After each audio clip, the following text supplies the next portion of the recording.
안녕하세요. 오타이맨입니다. 2월 26일 미국 소식을 전해드리겠습니다. 오늘의 첫 번째 소식입니다. 도지의 일론 머스크가 지금 큰 건을 또 하나 해내고 있습니다. 텍사스 패스코에 주재하고 있는 Family in Love라고 하는 비영리 재단법인이 실제적으로 시설이 비어있음에도 불구하고 보건복지부로부터 매달 1,800만 불이나 되는 거액을 받아간 것입니다. 여기에 밝혀진 바에 따르면 조 바이든 정권 인수위원회가 2021년 초에 패밀리 인더블이라고 하는 재단과 협력 관계를 체결하였습니다. 그리하여 이 패밀리 인더블은 조 바이든 행정부 시작 시에는 전체 자산이 840만 불에 불과했으나 2023년 연말 결산 보고에 따르면 그들의 재산은 5억 2,040만 불로 늘어나 있습니다. 따라서 이들은 그간에 보호자가 없는 아동들이나 또한 임산 수유부들을 수용한다고 하며 계속 보건복지부로부터 돈을 받아갔습니다. 그런데 최근에 밝혀진 바에 따르면 이들은 실제적으로 시설이 비어있고 돈만 타간 것으로 나타나고 있습니다. 이에 대하여 일론 머스크 더지가 보고를 하자 DOJ에서는 오늘 즉시 수사에 착수하였다고 전해지고 있습니다. 여러 수억 불의 돈이 이름도 없는 유령 재단에 들어가서 그 재단에서 도대체 누가 돈을 가져갔는지 국민들 앞에 하나하나 낱낱이 밝혀져야 될 것입니다. 1년에 약 2억 불 이상을 소요되었는데 이 돈이 누구에게 어떻게 갔는지가 가장 궁금한 사안이기도 합니다. 다음 소식입니다. 미국의 골드 비자가 지금 시작되고 있습니다. 우리가 그간에 많이 투자 이민이라고 불러봤던 EB5라고 하는 시스템이 있습니다. 중소도시는 50만 불로부터 시작하고 대도시는 100만 불 이상을 투자하여 규정된 직원을 고용하여 일자리 창출을 하고 미국에 세금을 납부하면 그것으로 영주권이나 또한 미국 체류 허가를 받는 시스템이었습니다. 그러나 도널드 트럼프 대통령은 오늘 긴급 발표를 하기에 앞으로는 그린카드라고 불렸던 이 시스템을 골드카드 시스템으로 올리겠다고 발표한 것입니다. 골드카드의 내용을 보면 EB5의 모든 내용은 같으나 금액만 달라진 것입니다. 미국의 영주권을 위하여 투자인을 신청하려고 하면 500만 불을 투자하라고 하는 것입니다. 돈이 많은 사람들에겐 500만 불이 아무것도 아니겠지만은 살기 위하여 아메리칸 드림을 갖고는 수많은 이민 신청자들에게는 큰 걸림돌이 될 것 같습니다.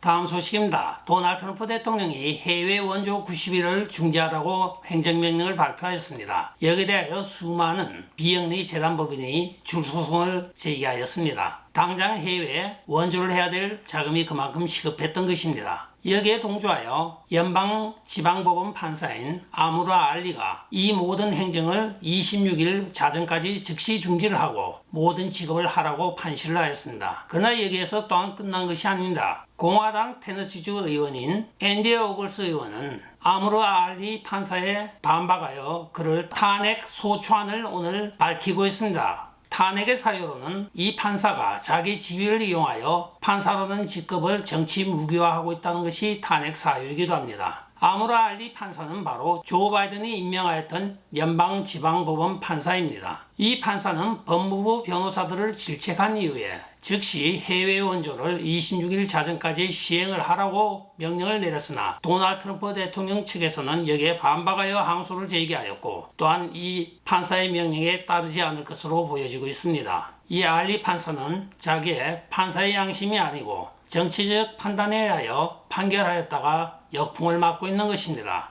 과연 이 탄핵이 성공을 할지 안 할지 몰라도 판사로서 탄핵 대상이 되었다는 자체가 불명예 중에 불명예인 것입니다.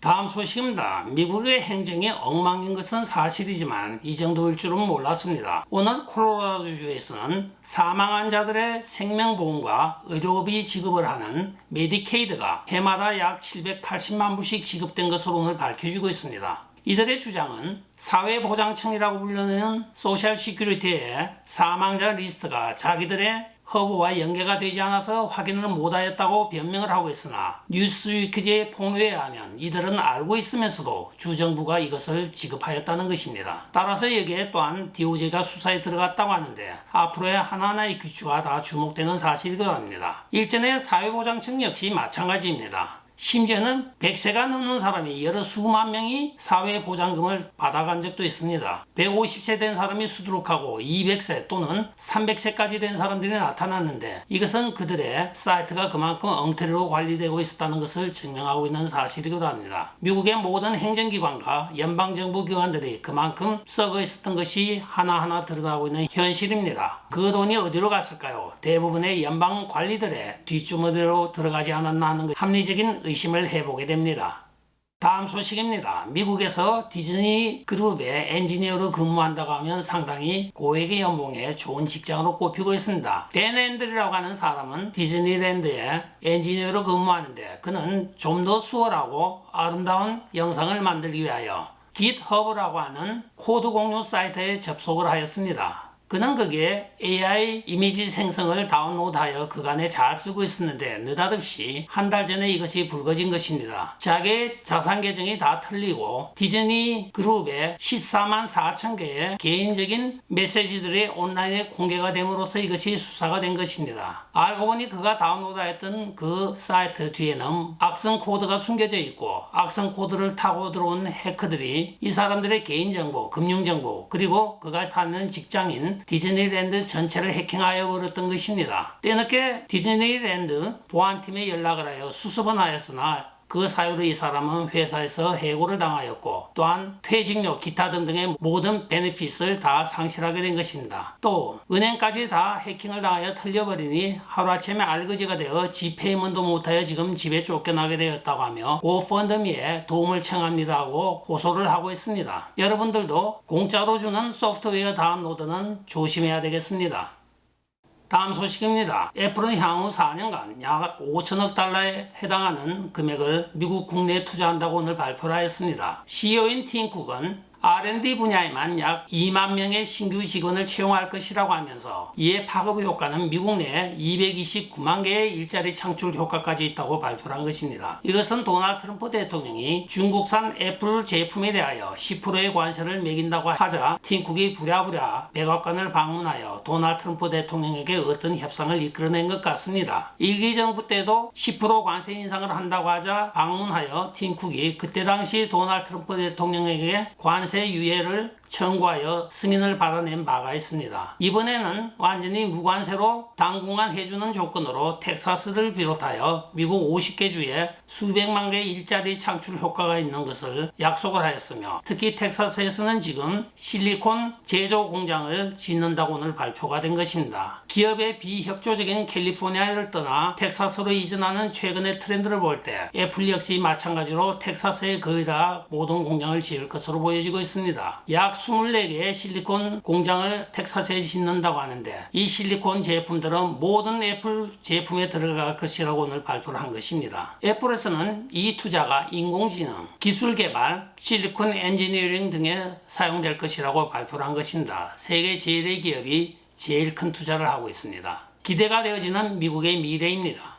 다음 소식입니다. 도널드 트럼프 대통령은 익명이라고 하는 미명하에 여러가지 허위 사실을 퍼뜨리고 있는 작가와 언론사에 대하여 고소고발할 것이라고 하였습니다. 이는 2021년도 도널드 트럼프 대통령 관련 저서를 한 마이클 울프가 멜라니아 트럼프 영부인과 도널드 트럼프 대통령의 사이가 좋지 않다는 헛소문을 작품에 실은 것을 그 당시에 그는 익명의 제보자라고 하였습니다. 최근에 또한 도널드 트럼프 대통령이 2차 암살 피해 상에 시달린다고 하면서 주변의 사람을 믿지 않고 발작적으로 트라우마를 겪고 있다고 익명이라고 이야기를 하였습니다. 여기에 발끈한 도널드 트럼프 대통령이 익명에 대해서 분명히 밝혀야 될 것이며 앞으로 이 고소고발을 통하여 익명이라는 미명하에 숨어서 허위 보도를 일삼고 있는 작가와 또한 출판사를 상대로 따끔하게 혼을 내겠다고 오늘 이야기를 하고 있는 것입니다. 그간의 많은 사람들이 헛소문을 만들어내면서 즉 페이크 뉴스를 만들 때 사용하여 왔던 익명의 출처라고 하는 것이 앞으로 사라지게 될 것으로 보여지고 있으며 또한 도널드 트럼프 대통령이 여기에 대하여 이것을 앞으로 입법화하여 미국 내에서 익명 뒤에 숨어서 거짓을 만들어내는 관례를 없애겠다고 발표한 것입니다. 그간의 활개를 쳐왔던 익명들이 벌벌 떨게 됐습니다.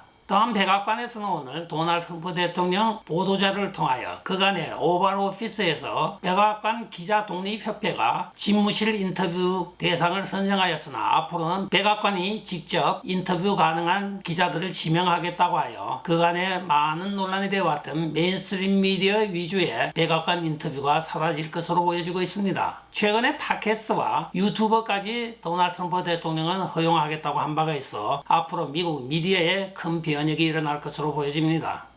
끝까지 시청해 주셔서 감사합니다. 지금까지 보타이맨이었습니다. 여러분 좋아요, 댓글, 구독, 알림 부탁드리겠습니다. 안녕히 계십시오. 바이.